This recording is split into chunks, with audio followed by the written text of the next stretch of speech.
اللہ الرحمن الرحیم۔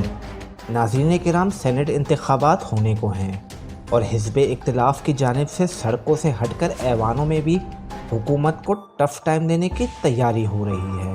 دوسری جانب پاکستانی تحریک انصاف بھی ہمیشہ کی طرح بہت پرجوش ہے، اور اگر اپوزیشن انہیں ٹف ٹائم نہ دے سکی تو شاید اس جوش میں وہ خود کو ہی ٹف ٹائم دے دے۔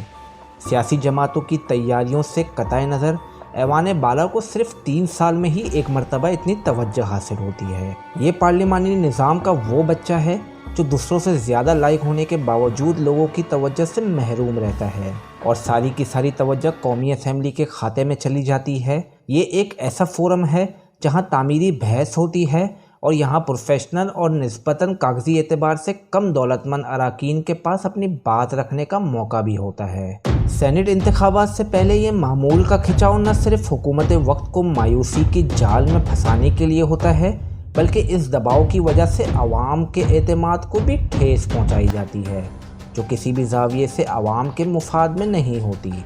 اس بار پاکستان ڈیموکریٹک موومنٹ یعنی PDM کی جانب سے ماضی کی طرح غیر یقینی پھیلانے کی کوشش کی گئی، لیکن اس کا لوگوں پر زیادہ اثر نہیں ہوا۔ ماضی کی طرح ایک کے بعد ایک ڈیڈ لائن گزرتی گئی اور کچھ بھی نہ بنا، جبکہ دوسری جانب حکومت کا اوور کانفیڈنس عوام پر مسلسل وسائل کی قلت، بے روزگاری اور مہنگائی کے تابڑتوڑ حملے کر رہا ہے۔ اگر عام انتخابات میں دولت، طاقت اور الیکٹیبل ہونے کی بنیاد پر معاملہ کیا جاتا ہے تو سینٹ میں دولت کے فیکٹر کو یکسر نظر انداز کیسے کیا جا سکتا ہے؟ ہارس ٹریڈنگ کیا ہے، کیسے ہوتی ہے اور کب سے رائج ہے؟ سینٹ کے الیکشن میں کس کی پوزیشن اسٹرانگ ہے اور اوپن بیلٹ انتخابات کی حکومتی کوشش کے نتائج کیا ہوں گے؟ ان تمام رازوں کو آشکار کرنے کے لیے میں ہوں علی حسنین اور آپ دیکھ رہے ہیں انفو لیکس۔ مزید معلوماتی اور ریسرچ بیسڈ ویڈیوز دیکھنے کے لیے ہمارا چینل سبسکرائب کریں اور بیل آئیکن پر ہٹ کرنا نہ بھولیں تاکہ آنے والی ہر انفارمیٹیو ویڈیو آپ کو بروقت مل سکے۔ پاکستان میں سینٹ اسمبلی کے لیے قانون 1973 میں بنایا گیا۔ اس وقت ممبران کی تعداد 45 مقرر کی گئی، جو بعد میں اضافہ ہوتے ہوتے اب 104 ہو گئی ہے۔ امریکن ریسرچ گروپ اور تھنک ٹینک بروکنگ انسٹیٹیوٹ نے پاکستان میں جمہوری سیاست کی کمزوری کی طرف اشارہ کرتے ہوئے انکشاف کیا ہے کہ ملٹری ڈومیننس اور بڑی سیاسی جماعتوں کی ناقص صورتحال پاکستان کو سمجھنے کے لیے کافی ہے۔ ہارس ٹریڈنگ یعنی سودے بازی، جس کی بھاری قیمت ادا کرنی پڑے، اس ملک میں ایک رواج ہے جس کو بدقسمتی سے سیاسی حلقوں میں برا بھی نہیں سمجھا جاتا۔ سینٹ الیکشن میں ہارس ٹریڈنگ کا سلسلہ 1990 میں شروع ہوا، جو 1998 میں نواز حکومت کے زیر سرپرستی زور پکڑ گیا۔ سینٹ ہارس ٹریڈنگ کی زندہ مثال 2018 میں ہونے والے الیکشن کی وہ تازہ ویڈیو ہے جس میں خیبر پختونخوا کے لاء منسٹر محمد سلطان کو تقریباً 2 کروڑ روپے گنتے ہوئے دیکھا جا سکتا ہے، جس کے بعد ان کو استعفیٰ دینے پر مجبور کیا گیا۔ عمران خان کا اوپن ہینڈ ووٹنگ سسٹم، جس میں بائیو میٹرک یوز کرنے کی تجویز بھی دی گئی ہے، کافی حد تک ہارس ٹریڈنگ کو ختم کرنے میں مددگار ثابت ہوگا، کیونکہ خفیہ الیکشن میں یہ پتہ نہیں لگتا کہ کس نے کس کو ووٹ دیا، کون معصوم ہے اور کون قصوروار، جبکہ رضا ربانی نے سپریم کورٹ میں واضح کیا ہے کہ ہارس ٹریڈنگ اور پولیٹیکل سیکریٹ الائنسز میں فرق ہے، جس کی وجہ سے اس بات کو آسانی سے اخذ کیا جا سکتا ہے کہ اوپن ہینڈ ووٹنگ سسٹم کے بعد بھی ہارس ٹریڈنگ کو مکمل لگام دینا ممکن نہیں۔ سینٹ میں چاروں صوبوں سے 23، سابق قبائلی علاقوں سے 8 اور وفاقی دارالحکومت اسلام آباد سے 4 اراکین شامل ہیں۔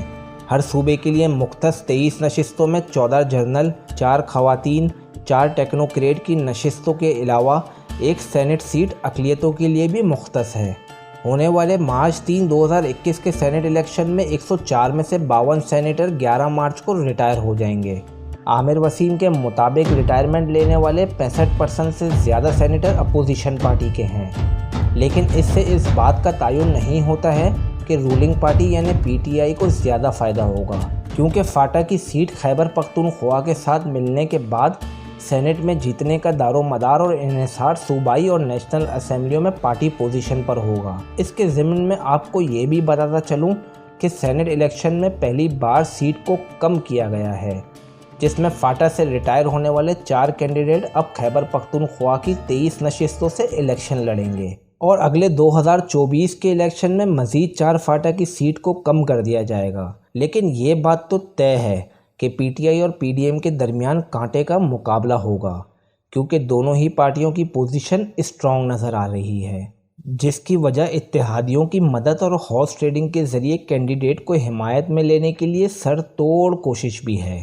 سینٹ کی اسمبلیوں کے پاس جو ذمہ داریاں ہیں، اس کے مطابق سینٹ کے امیدواروں کا اس کے لیے لائق ہونا بھی ضروری ہے۔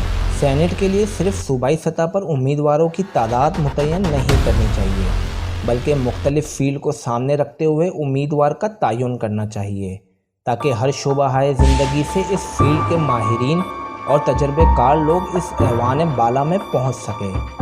عوام کی معیار زندگی کو بہتر بنانے، ان کے مسائل کے حل کرنے کے ساتھ ساتھ ملک پاکستان کو ترقی کی راہ پر گامزن کرنے کے لیے قانون سازی کرنے والے سینٹ اور قومی اسمبلی کے ایوانوں میں قابل، اہل اور باصلاحیت افراد کی موجودگی کے لیے سیاست کو کاروبار سے الگ کرنا ہوگا، تو ہی پاکستان حقیقی معنوں میں علامہ اقبال اور قائد اعظم کا اسلامی جمہوریہ پاکستان بن سکے گا۔ اگر آپ کو ہماری یہ ویڈیو پسند آئے تو اسے لائک کر کے دوسروں سے شیئر ضرور کریں۔